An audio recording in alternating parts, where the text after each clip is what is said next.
Bonjour chers amis, on se retrouve pour l'étude de la paracha de la semaine, parachat Vayeler. Dans cette parachat Vayeler, nous allons expliquer les 7 montées de la paracha, résumées de manière à vous donner cette vision un petit peu globale de la paracha et vous permettre de bien comprendre ce qui se passe dans le parachat Vayeler. Et nous allons commencer tout de suite par la première montée. Dans la première montée de la paracha, Moshe Rabbeinu s'adresse au peuple et leur dit « Écoutez, je suis maintenant un vieillard, j'ai maintenant 120 ans aujourd'hui, je ne peux plus vous servir de guide. Il va falloir maintenant que je me sépare de vous. » Et c'est le moment tant redouté de la séparation de Moshe Rabbeinu avec le clan Israël. Et Moshe Rabbeinu va leur dire maintenant, on va encourager le peuple avant de les quitter à rester fidèle à la parole divine, à rester fidèle à tous les enseignements qu'il a donnés pendant 40 ans dans le désert. Et on se retrouve pour la deuxième montée. Dans la deuxième montée, Moshe Rabbeinu explique au Bnei Israël, encore une fois, qu'il va devoir se séparer d'eux, et que c'est Yehoshua, son fidèle serviteur, son fidèle élève, qu'il va prendre la suite, qui va prendre le relais, et il va nommer Yehoshua comme, encore une fois, son remplaçant, si je puis dire comme ça, bien qu'on ne peut pas remplacer Moshe Rabbeinu, son successeur, pour pouvoir poursuivre la mission, pour pouvoir poursuivre le chemin. Et Moshe Rabbeinu rappelle au Bnei Israël, il leur dit, c'est Hachem qui marchera toujours devant vous, si encore une fois, vous restez fidèles à moi, vous restez fidèles à mon enseignement et à ma Torah. Et on se retrouve pour la troisième montée. Dans la troisième montée de la paracha, Moshe Rabbeinu convoque son élève, son fidèle serviteur, qui s'appelle Yehoshua, Josué. Et il dit à Josué, à Yehoshua, il lui dit, voilà, c'est maintenant toi qui vas prendre la suite. Yehoshua ne s'y attendait pas, vous imaginez maintenant sa stupéfaction, mais il va accepter, comme il a toujours fait pendant 40 ans, les exigences de son maître. Et donc Moshe Rabbeinu va transmettre le relais, le bâton, à son élève, à son talmide, Yehoshua qui va devenir maintenant le manhig, c'est-à-dire le grand dirigeant du clan Israël. Et avant de lui donner le relais, il lui dit 2 mots. Il lui fait pas des grandes explications de Torah, il lui fait pas des grands commentaires, il lui dit 2 mots, Chizku ve'imtsu, Chazak ve'ematz. Chazak en hébreu, ça veut dire sois fort, ve'ematz, matzim en hébreu, ça veut dire fais des travail, fais des efforts, sois fort et fais des efforts. Et c'est la recommandation que va donner Moshe Rabbeinu et Yehoshua. Et c'est les recommandations que donnent tous nos maîtres.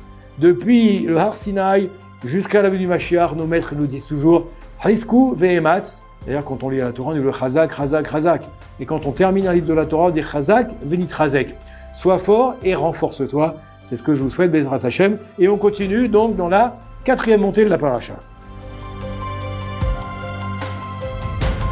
Dans la 4e montée de la paracha, après avoir transmis le flambeau, si je puis dire, à Yehoshua, à son élève, Moshe Rabbeinu lui rappelle maintenant quelques commandements importants et on va assister dans cette 4e montée à une mitzvah particulière qui s'appelle la mitzvah du Hakel.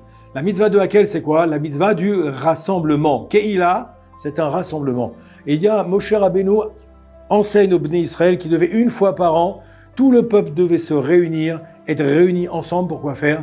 Pour remercier Akadosh Baruch Hu, pour prier Akadosh Baruch Hu, tout le monde à l'unisson, d'un même cœur et un même peuple. Et donc nous continuons dans la 5e montée. Dans la 5e montée de la paracha, Akadosh Baruch Hu s'adresse à Moshe Rabbeinu. Il lui dit maintenant, Moshe, mon fidèle serviteur, mon fidèle élève, Moshe Rabbeinu, voilà que tes jours sur ce monde-là arrivent à leur fin. Tu vas devoir te séparer maintenant du clan Israël. Tu vas devoir les laisser et transmettre le flambeau, comme on l'a dit dans la montée d'avant, à Yehoshua. Et on assiste dans cette 5e montée au départ de ce monde de Moshe Rabbeinu. Et on va voir qu'il va partir d'une manière aussi discrète que ce qu'il a vécu. Qu'Akadosh Baruch Hu va juste demander à Moshe Rabbeinu de monter donc en haut de la montagne dans laquelle il se trouvait. Et puis Moshe Rabbeinu va quitter ce monde, donc Bezrat Hashem, avec ce qu'on appelle la Neshika, le baiser divin. Et on continue dans la 6e montée. Dans la 6e montée, donc on assiste, comme je l'ai dit précédemment, au départ de Moshe Rabbeinu de ce monde. Et juste avant que Moshe Rabbeinu se sépare du clan Israël, Akadosh Baruch Hu va rappeler à Moshe Rabbeinu que malheureusement, le peuple ne va quand même pas rester fidèle. Malgré toutes les injonctions, malgré toutes les recommandations, malgré tous les conseils, le peuple va rapidement à nouveau retomber dans la faute de l'idolâtrie, dans la faute de la débauche, dans la faute qui consiste à s'écarter de la parole de Dieu et de la Torah. Akadosh Baruch Hu va rappeler à Moshe Rabbeinu que le peuple devra s'écarter et qu'il y aura des moments difficiles.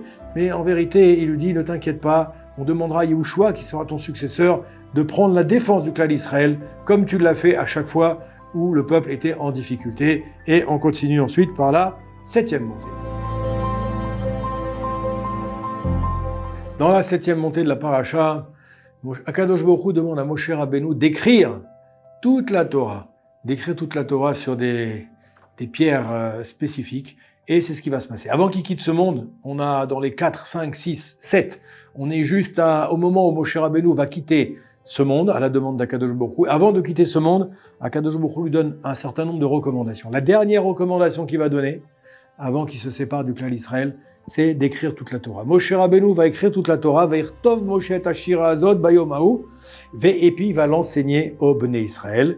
Il va également la transmettre à Yehoshua bin Nun, et il va encore lui dire à nouveau, sois fort et sois courageux, parce que tu vas prendre la suite, c'est toi qui vas prendre sur les épaules tout le poids du clan d'Israël. Et dernière recommandation que va lui dire Akadosh Baruch Hu à Moshe Rabbeinu, va enseigner la Torah à tous les anciens d'Israël.